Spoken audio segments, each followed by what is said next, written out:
Have you ever wondered why I always link fascia and feelings? Is it just because I like the catchy titles?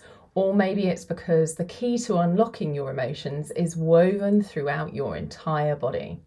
If you've been following me for a while or you're part of our community, you've probably seen the phrase fascia and feelings pop up quite a bit.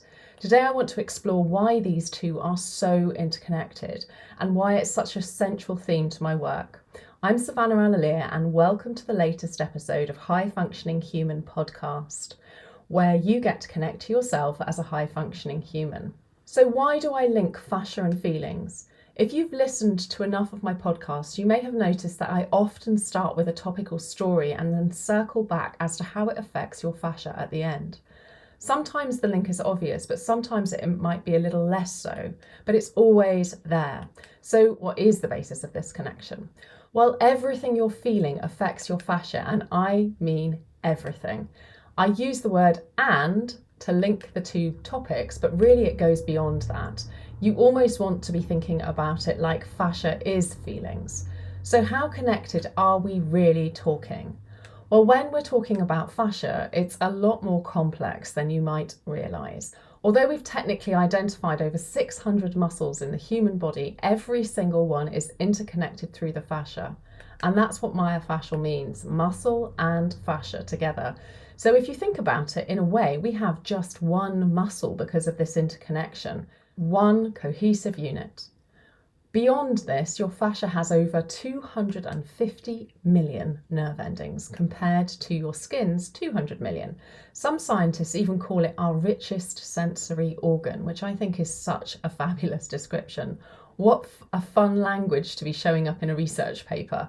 Your fascia also affects interoception. That's the internal sense of our body's physiological state, which in short means it can influence areas of the brain that deal with emotional states. Studies have categorically shown that manual treatment of the fascia activates the interoceptive systems and can stimulate emotional processing. This idea ties into various ancient practices that acknowledge energy pathways. Energy work and meridians were often thought of as woo-woo or esoteric, but what if the physical connections of our fascia are actually supporting these pathways? This idea is something I've known to be true for decades now, as I've been working on the fascia, but I love that science is taking us to these places now, and it's such a fascinating time. Approaching your connection with yourself from both sides, your feelings and your fascia, is so essential because I'd actually go so far as to say that without addressing both your fascia and your feelings at the same time, you're going to see little to no significant progress. You might even end up doing more damage than good if you're holding on to a lot in yourself.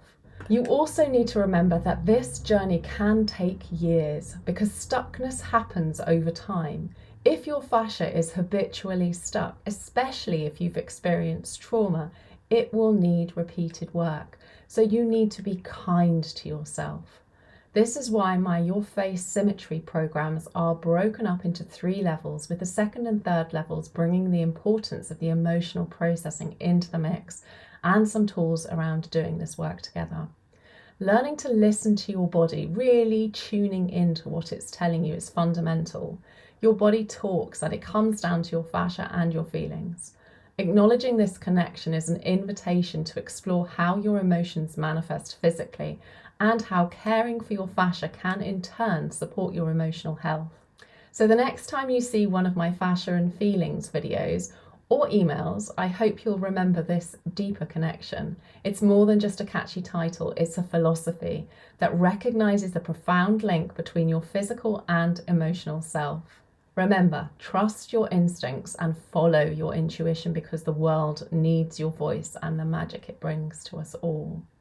Jump on my mailing list to stay reminded and connected with your intuition, plus some special things that I only share in email.